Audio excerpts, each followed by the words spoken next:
without knowing what those are. Now, uh, the point is that in, in a larger scenario, in a larger picture, it is all about research. When we say design thinking or design to be particular, it is connected with research. So broadly, whenever we talk about critical thinking or design thinking or design, whatever it is, they are under the umbrella of research. So I'll talk about research first and how it actually began.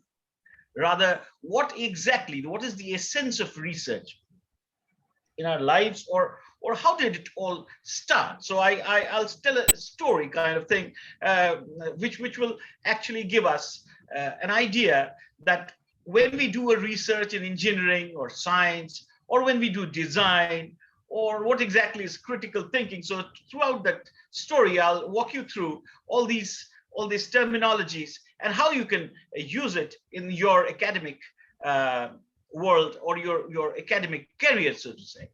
So usually, you see, academicians do design, research, and all these things, but it is also required in, say, for example, say an R&D organization.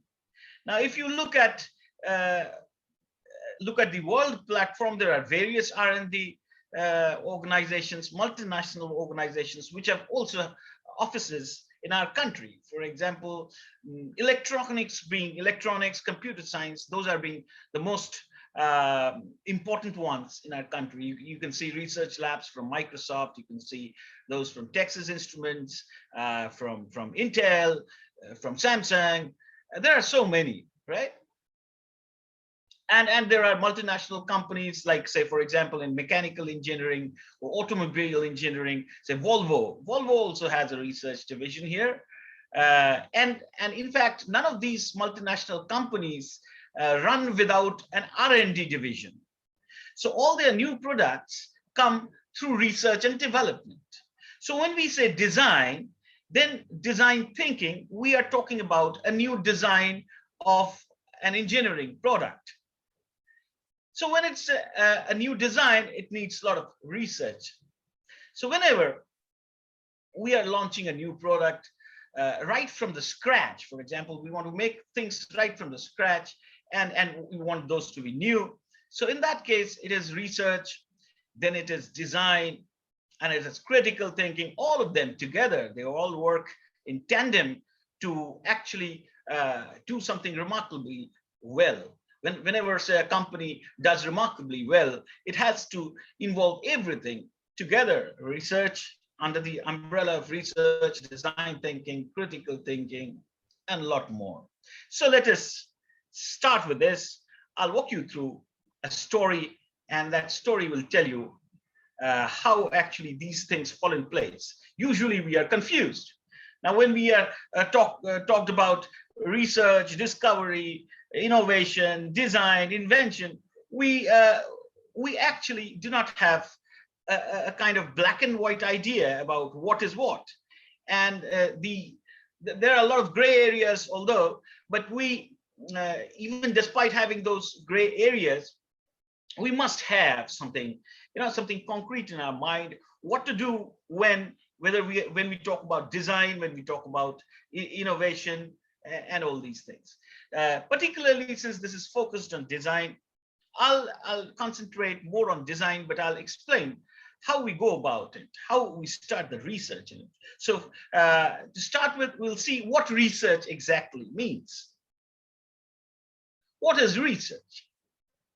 Now, from the etymology point of view, you see that it is derived from Old French "chercher," which means to explore. Now, when we say research, it is not just exploration, but exploration with a meaning. Why are you exploring it? That is how the research is categorized in. So when you explore, what exactly you are exploring will determine what kind of research you are doing. Okay, now let us see the dictionary meaning: methodical investigation into a subject in order to discover facts, to establish or revise a theory, or to develop a plan of action based on facts discovered. Now, there's also a quotation. You can all read it. Research is to see why everybody else has seen what everybody else has seen and think what nobody has thought. So this is Albert Georgi, and this is quite important, quite an interesting quotation. Research is to see what everybody else has seen. So you have already seen it, okay? And think what nobody has thought. So it is like, let us take the example of Newton. Now, everybody has seen apple dropping from tree, but it is only Newton who gave it a thought as to why it is happening, right? So research is to see what everybody else has seen and think what nobody has thought. So despite seeing everything around, you do not have that. Usually those who are not researchers, they don't give it a thought as to what is happening. So when we are trying to focus on research, we actually try to find out what is happening. Okay, so hope everybody can listen to me, hear me. Am I yes, connected? Yes, yeah. Okay, fine. So there are times when you get disconnected and you keep on talking like a fool, and then realize, okay, you're disconnected. No. So these are the times when. Okay, Yeah, so going that's the on, right? reason I usually like to hear back from people so Yeah. that I can understand. Yeah, I'm making a connection. Otherwise, Yeah. it becomes difficult. You see. Okay, thank you. Now let's go ahead. Now, simply speaking, research is the process of finding, ideating. That means you're actually framing framing the idea of it. Research is the process of finding, ideating, or making something new. Okay? Now, from here, we will actually go to what design is. Because if we do not understand what is design, how will we do design thinking? Or if we talk about design, if we understand what design is, only then we can understand what design thinking is, right? So we will talk about design and then switch to then actually clarify what design thinking is. Now, research is the process of finding, ideating, making something new. And design would also actually fall under this umbrella, okay?